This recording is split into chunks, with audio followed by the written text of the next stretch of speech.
Good Tuesday morning, everybody. Eric here with you. It is February the 20th. We were closed yesterday and off for Washington's birthday / President's Day, so today is the first day of the week. Just wanted to kind of take a look here at the S&P 500 to get started with.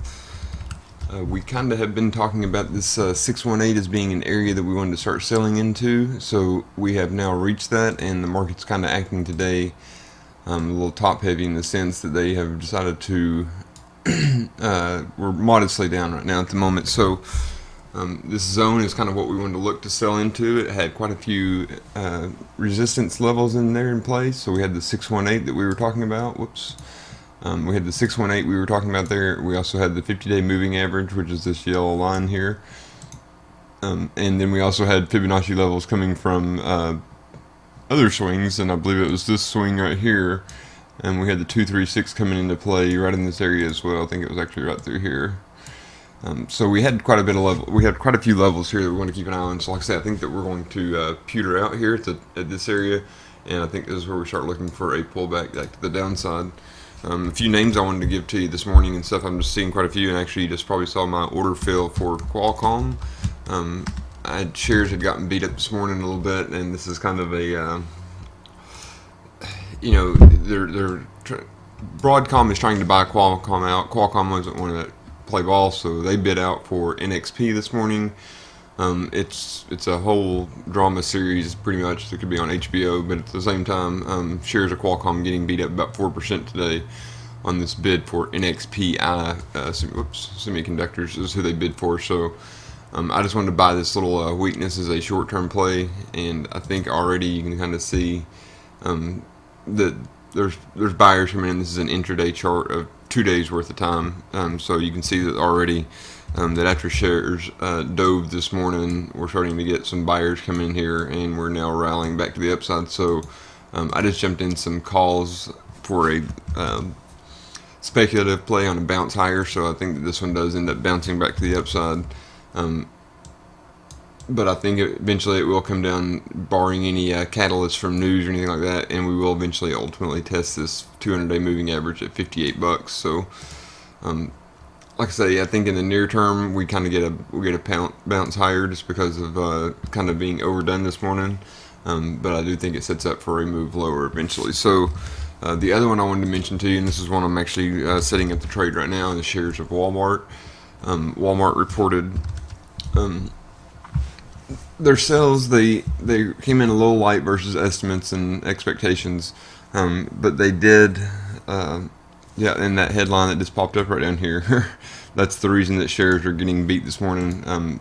Their online / web sales, internet sales, grew a little bit weaker than analysts were hoping for, so I think they grew at like a 20-something% clip versus a 40% expectation and 50% last year. So there are some signs that their online sales are slowing, so the efforts they have put in place to try to grow those sales to compete with Amazon, or at least for the short term, seeing some kind of slowdown. So in any event, they pretty much updated their guidance. They called for $4.75 to $5 per share in earnings for next year. So quick math, if we just round that up to 5. We're looking at a 20 PE here on shares of Walmart, or we were this morning, so now we're coming down a little bit. In any event, I think that Walmart's a good company that can be, you can buy this, especially from a longer term perspective.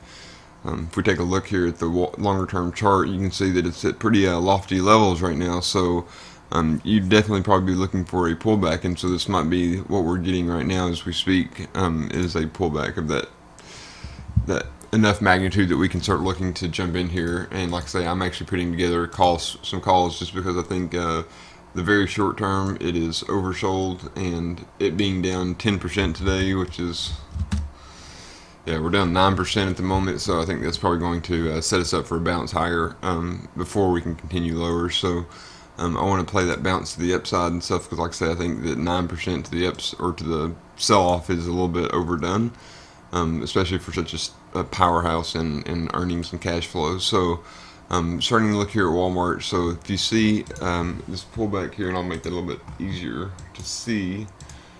That didn't do it. There we go. As you can see, so some of the levels that we'd be kind of keeping an eye on is our typical levels. So we could see this pullback here to the, and this is now, remember, we are looking at a weekly chart here, so we could see a pullback here to this 382 level. We could see a pullback on down to that 618 level. That would be a little bit more troublesome for it to fall that hard. That would be a pretty good haircut there. So I might be kind of wondering what's going on broadly speaking if that were to happen. But I think we get a shallow correction into this 382 before we start setting the stage to move higher. If you kind of look over at the daily chart, you'll kind of see, and let me pull it up here for you. So like I say, so this is a trend that's been in place here for quite some time. So if we we actually see that from a little bit longer term perspective as well. So I think that with this this catalyst now behind us and the news out and stuff, shares will probably remain a little bit weak in the next few weeks and stuff. Like I said, I think in the very short term, like today, tomorrow, we get a little bounce to the upside. But I think that this one might end up trying to play down to that 200-day moving average.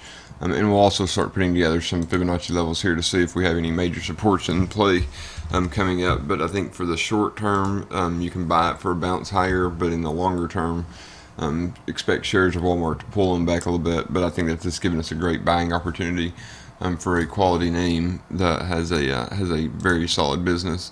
I'm getting about 2% dividend right now, and like I say, that PE is looking to be coming down to about a 20 now with these new updated figures. So you are paying for the growth, or paying for the, you're paying for the growth and you're paying for the value. So I would like to see it probably closer to a 15 multiple, and that would take us down to about that $75, $85 level.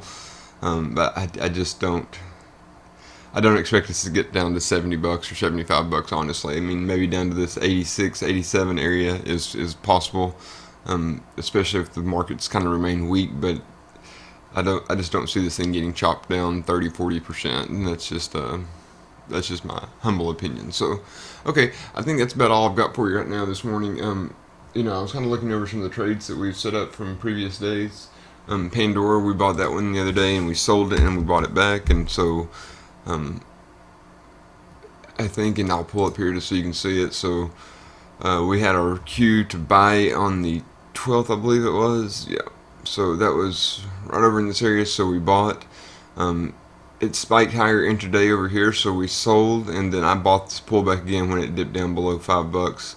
I jumped back in the same March $5 calls that I had sold to begin with. So I'm back in shares of Pandora here, and I think that it plays to the upside until earnings on the 21st, which is tomorrow. So I'll be positioning this afternoon for how I want to play that earnings play. The other one that we talked about was GE, and it's getting pushed back down a little bit today, but it had been doing fairly well for us. You can kind of see we had rallied off that 14 area that we had kind of talked about, 14.5 and stuff, so now we're up just below 15. I think it's still just pretty much in an accumulate mode. You can keep buying this one, and we talked about scaling into this one and giving it, a week between purchases, so that's still what I would like to do with shares GE. So I still think you can buy those and own them for a little bit longer term horizon. The other one that we talked about was PG, Procter & Gamble. Shares had been working, actually really had been working in our favor pretty well. We bought down here while we got, kind of beat up and depressed a little bit, and I got all kinds of stuff going on here. But now shares have this morning decided to pull back, and there might be a dividend or something like that in play. So the 15th, so that was already happened, but the shares might just be pulling back a little bit because they had rallied pretty strongly off of the lows that we set here recently. So I think you can continue buying shares of Procter & Gamble. I think we're still looking to go back to that 86 area at least. So I think that you just play for the upside there, and it's going to give you all kinds of time to get in there. So anything between $80 and 81, 82, somewhere in that area, you're in a buy zone. So I'd go ahead and be looking to buy it right here and right now with shares from Procter & Gamble. Okay, guys, that's about all I got for you right now. I'll get back to you here in a little bit. and set you up some new trades. I did find a couple there, and I put those on Friday at the close, and I also have already put on some this morning, so I'll be getting those set up for you, and I'll be back with you in just a little bit. Okay, take care. Bye-bye.